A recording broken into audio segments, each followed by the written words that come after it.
Hi, I'm Martin, and welcome to the Negotiation Dojo. This week, I want to talk about a clip. It was a viral clip, kind of in a documentary format, that a young person gave me, someone in their early 20s, about how they relate to the world and how populations are not thinking that this idea of a quote social contract was kept, and that they don't feel enfranchised in their country, as evidenced in would you defend the country if it went to war. First of all, surveys generally do a test of people's feelings, not data, but those feelings are real, and sometimes the impressions can make reality. And what the issues were they talked about high interest rates, housing being unaffordable, job insecurity, AI displacement, underfed and pensions, and this idea of social isolation. And when I received the clip, I felt like that it was persuasive, but it had some really sophisticated persuasive elements that I want to talk about. And I discussed with this individual that there are things going on. And I do not have, this is not a pep talk. We're going to go over some of the issues and why this message is getting out and what it really means and how you can navigate it as a young person. And it's something that you should be aware of, because for many, many years, politicians have said, never let a good crisis go to waste. And that's what we're going to talk about, where the reframe, I think that's important, because younger people are doing amazing things. They're innovating, they're creating, they're building things. You are not the victim in this story. If someone is framing you that way, they either want your vote or your money or your attention. They're asking for something. The crisis and fear persuasive dynamics are an ask. And let's unpack that. Stay tuned, because you're the party with leverage, and you just don't know how much power you have. Let's get into it.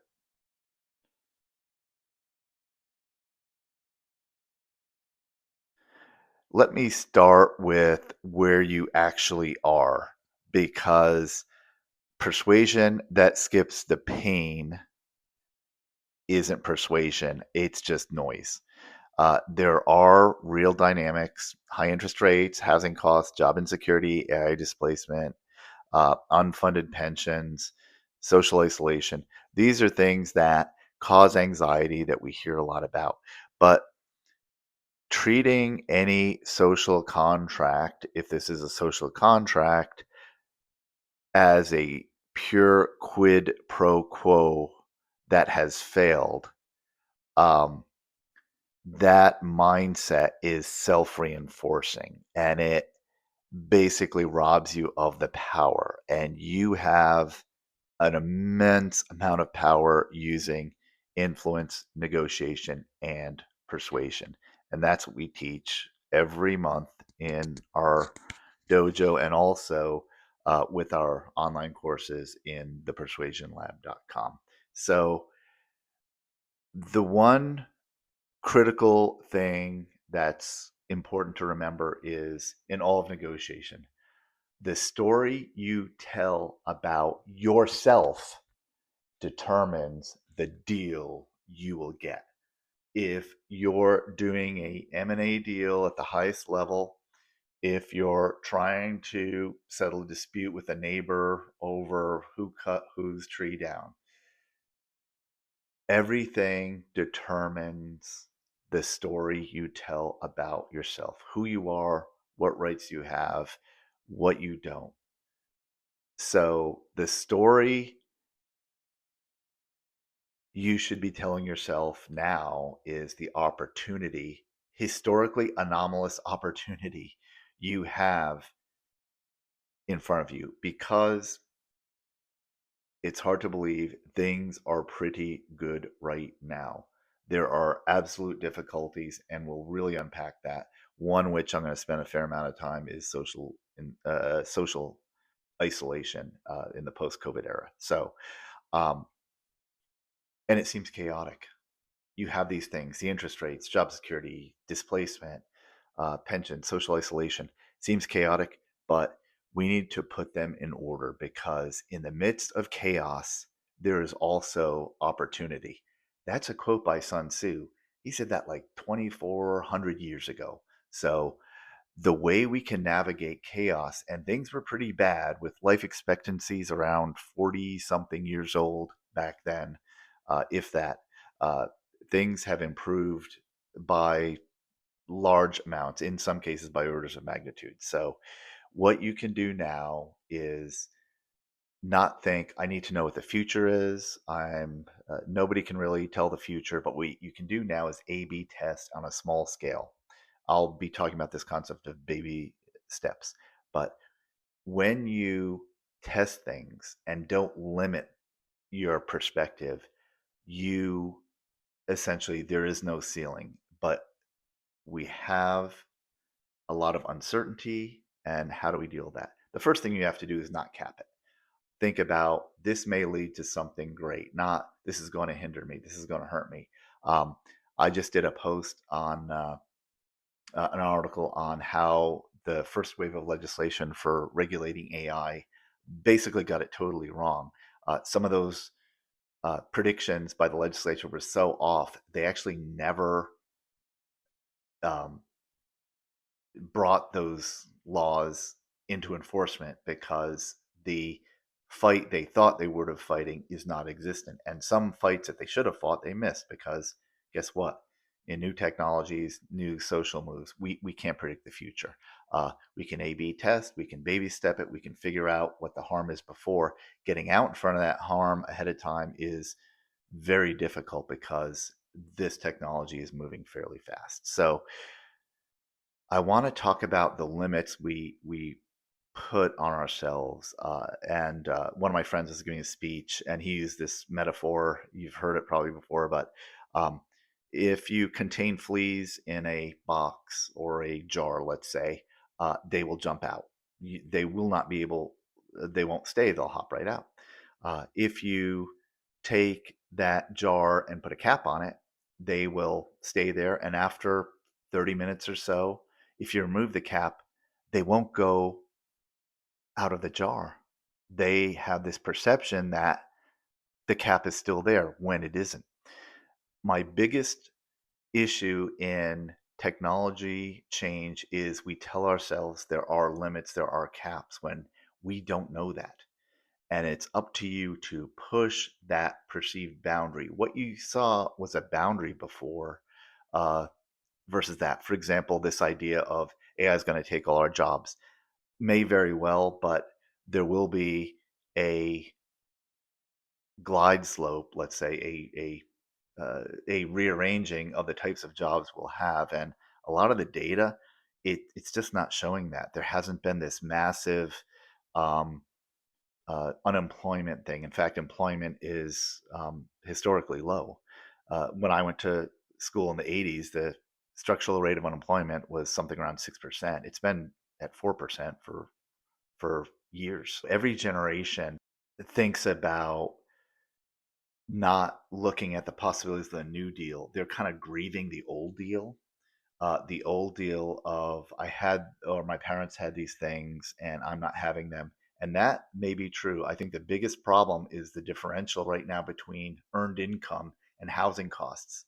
That's undeniable. That's an issue, but that changes. And I think it'll change with demographic changes, but we don't know the future. Excuse me, that is something that's real, but we look at other things that we don't know that they're better off than they were in the past. There's a lot of transport, safety, food. There's a lot of things that have improved, but we don't really recognize that. Every negotiation course I teach begins the same way. The first negotiation you have is the negotiation you have with yourself. You have to know your own position cold. What does that mean? I want you to do a self audit, being honest with yourself. What are my strengths? What are my weaknesses? What can I get good at? What can I get competent at? For example, there may be things that you cannot be the best of the best at. That's fine, but you may need some literacy, some competency to upscale. There may be some things that you're pretty good at. You get feedback and you can optimize those and actually be the best of the best, or work into a career. So, what can you actually do? Um, what do you avoid because it's uncomfortable? Uh, what boundaries are holding you back? Are you putting the boundaries there? Are you putting the lid on that jar? Um, and skill attainment is something you can do, and it's never been easier.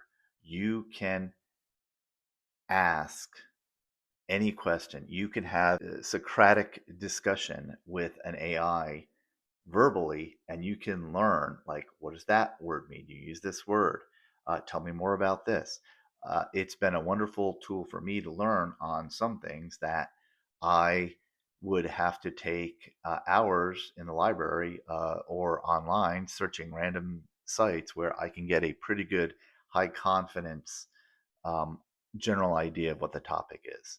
And that may be enough utility that I need for that situation. I want you to take this audit on social anxiety. Again, I'm not a psychologist. If you have severe anxiety, that's more of a condition you have to tell a counselor with. But I talk to a lot of people about their anxieties, and they actually do have counselors. But I think where they land at it, where they improve, is something where they get in their reps.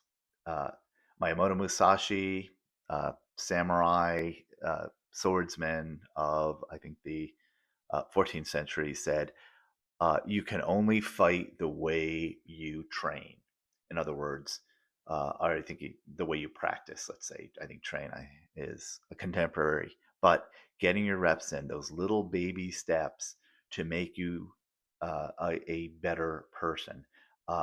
For social anxiety, you're not trying to be uh, a better person of something that happened before or something awkward that happened in the past.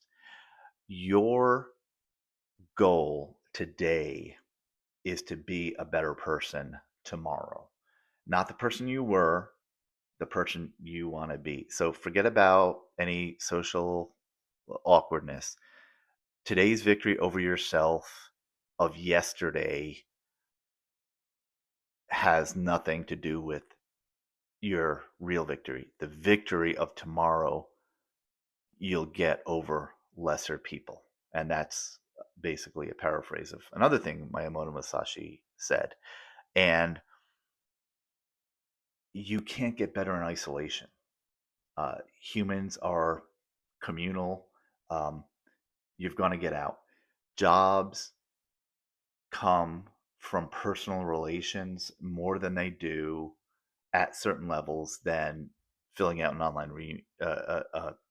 online um, application. I think at lower job levels, I do think online applications work, but at higher levels, it tends to be a lower percentage.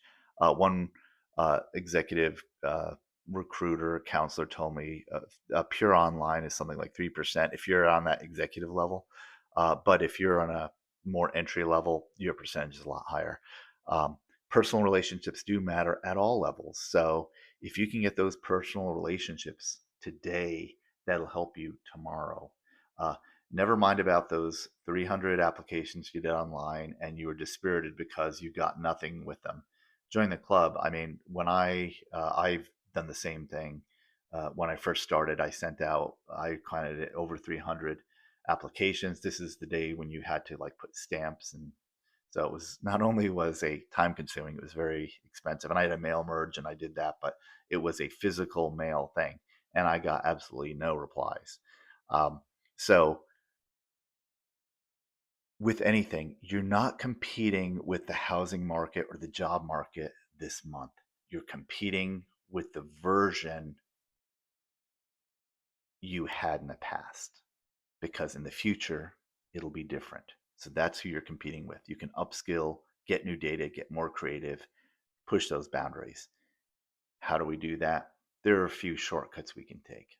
One of the shortcuts we can take to getting to that better future state is from someone who's a little bit ahead of us, a little bit more ahead in their career, in their understanding, and that would be a mentor. Now, asking someone to be your mentor, that's a big ask. I've been a mentor for years for the Washington State Bar Association, and it's a real commitment. It's a very managed program. You have to check in with them, and they don't tell you to do it, but it's expected. And I checked in with my mentees often, and they appreciate it. And then you uh, really have to make sure that you're acting as a mentor. It's a very formal structure.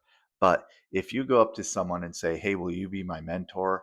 Uh, that's a big ask. If they're serious about it, if they're a real mentor, if they know what mentoring means, that's a big ask. What you want to do instead is first identify three people who were a little bit ahead of you, and not people who talk a big game, who are salespeople on, etherware, on stuff that may not exist, but people who are actually practicing. They're doing what you want to do.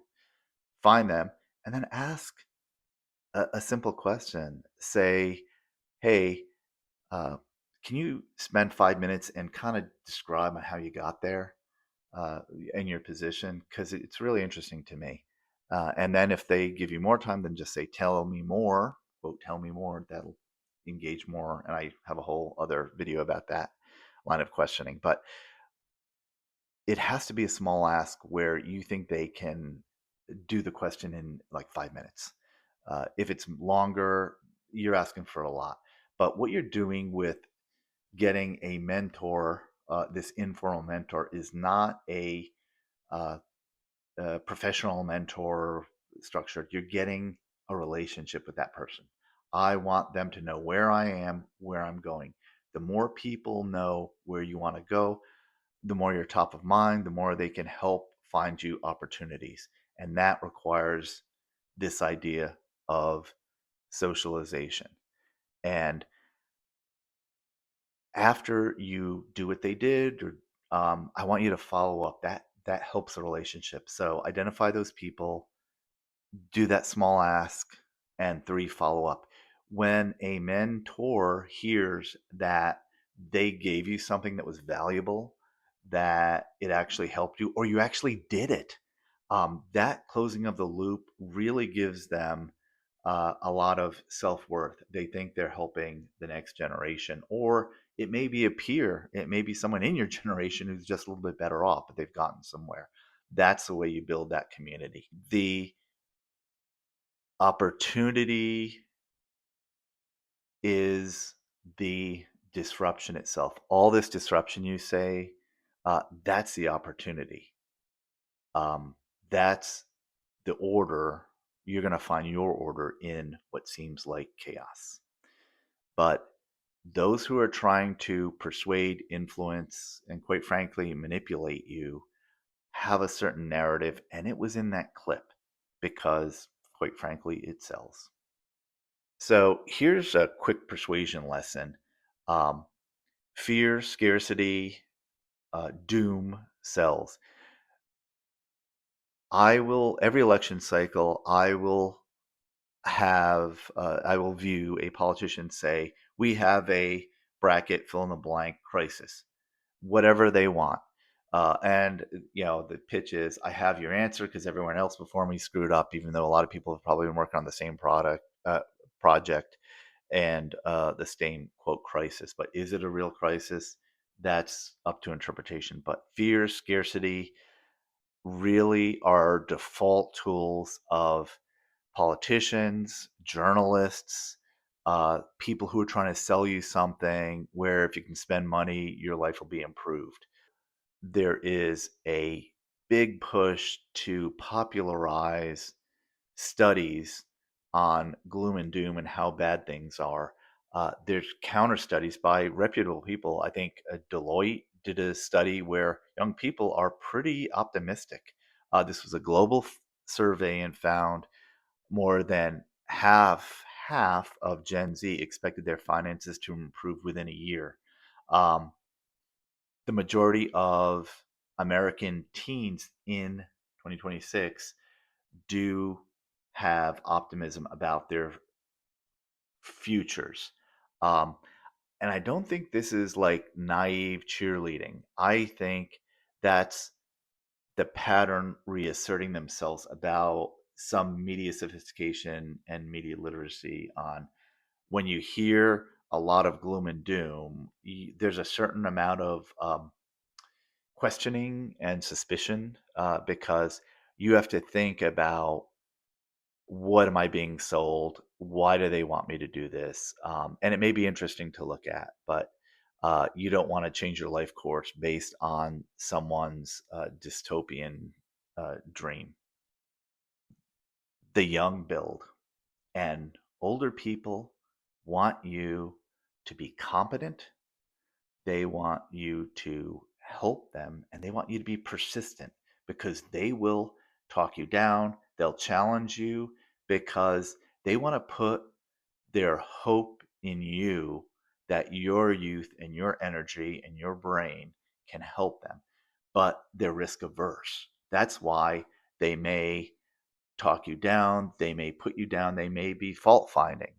But your position is hey, is that criticism legit? Can I fix it? And how do I persuade them to de risk them? Because if you frame things in how you reduce people's risk, that's much more persuasive than saying, hey, uh, gain share, upside.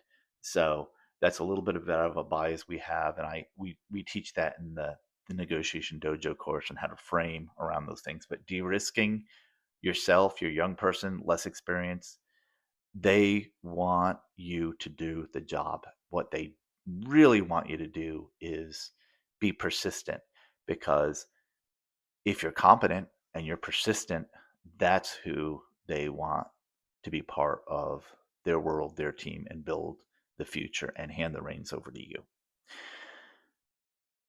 And it's all about timing. So there's this philosopher, I think 17th century Hegel. Right in the comments, I'm not a philosophy major. I did take philosophy, but here's an artifact. This idea, one of the stories he had was this idea of the owl of Minerva, where the owl of Minerva spreads its wings only with the falling of dusk. What does that mean? You have to wait for your time. Owls are effective at dusk. They're not going to be flying around in the day. You're not going to see a lot of owls flying around in the day, although they do that. But they are creatures of the night. So, too, you have to know that you are young and the time to spread your wings is it may be now, it may be in a few years, it may be in a decade, it may be in 2 decades, but prepare for that by constantly upskilling and taking some of those baby steps, that sparring, that um, practicing these little things and accelerating your ability to do that by getting a mentor. With this idea of social anxiety, I really want to emphasize that you do not have to start off giving a speech at a keynote. Not that you would, but think about okay, I have social anxiety. Maybe I just want to do one on one. Maybe I want to, if I can work hybrid and in person, maybe I want to show up to the office a few days and interact with people in the office. And a lot of hybrid places, the offices are pretty clear now. There's not a lot of people. So, but there may be a few people, baby steps. If I want to become a better speaker, I may join a speaking group where the first meeting, I may just introduce who I am and what I do and what I want. And when it comes up to like give a mini speech or something, just pass. That's fine. There's absolutely no pressure. You want to get little baby steps and spar and get your reps in. Next time, maybe you will give that maybe later speech. Maybe you will be in front of people eventually. But if you have that social anxiety, baby steps really work. That's why in the negotiation dojo, we actually have people spar the negotiation. We have that class live and virtually. If you want to sign up, go to thepersuasionlab.com. Love to have you. And you interact on a very safe environment where, hey, I want to be a better influencer, a better persuader, a better negotiator. Well, we have the environment for that. So drop a line in the comment if there's something you want to see. If you have questions, you can always private message me on that. So social anxiety is part of everyone. Even I was speaking with a stand-up comedian, and to get that 45-minute set, rather than write it all out and then bomb 45, they actually test it. They take baby steps. They'll go to every open mic at every bar in that town and they will test one joke. They may have 30 seconds or maybe two jokes. The ones that respond, they put them together. A collection of those A/B testing, open mic jokes will become a narrative. Here's the deal. I'm asking you to negotiate, not with the government, not with a politician, not with a corporation, not with your employer, not with someone who's trying to influence you. The first negotiation you have to have is with yourself. Examine your positions. What is self imposed? What boundary is on your jar? What lid is on your jar? Second, I want you to train daily. Do baby steps to whatever your goal is. If that's asking um, a little bit more, a question you may have about, hey, can I hang out with you? Get over your social anxiety. Do you want to have a cup of coffee? Hey, can I sit in on this speakers group? Can I sit in on the negotiation dojo? If you want that, why don't you ask me? I can help you out. And see if it's for me, see if it's a good fit. But that one step, you will find where you can get over some of this social anxiety. If you're career minded, if you're success minded, if you are really, yeah, I want to build the future, ask upward. Ask one practitioner, someone who's actually doing it, a specific short answer they can give and build that relationship. That's what we talked about, mentor. And then I really want you to be cognizant of or look at the strings. Why is that message about fear, gloom, and doom? First of all, is it accurate data? And two, what do they want? Are they wanting to sell me something? Are they wanting a vote? Or they just want my attention? Do they want to click? Do they want my time? What are they asking for? When you hear that fear, crisis, gloom, dystopia, they are looking for something, and know that. They are trying to influence you. They are trying to persuade you. They are trying to negotiate with you from something. And remember the owl, Minerva's owl. The dusk is not here. May not be here for you. It may be, but don't get caught up with the person you were yesterday or now. You want to prepare yourself for the person you want to be tomorrow, because you don't know what any of these things are going to be tomorrow. You don't know what interest rates are, you don't know what the housing, job market, but you can always upskill yourself now for that next thing. So pessimists will always frame things where you are at the winds of negative outcomes. You're basically the victim. Um, that's just not reality. There's two sides to everything. It's the older I get, the more I know the world is in balance. If there's negative, there's positive. It is all what you want to emphasize. If I'm trying to sell you something, if I'm trying to get something from you, I'm going to emphasize that it's fear and crisis. But you are not the victim. You are a builder. You are the builder of tomorrow. And um, start changing the deal. Uh, you are really starting the future. I think, yeah, it was Plato said that courage is knowing what not to fear.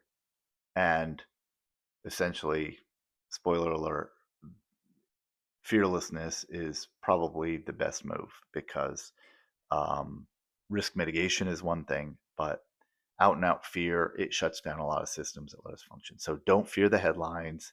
Um, fear the unexamined life. Take inventory of yourself.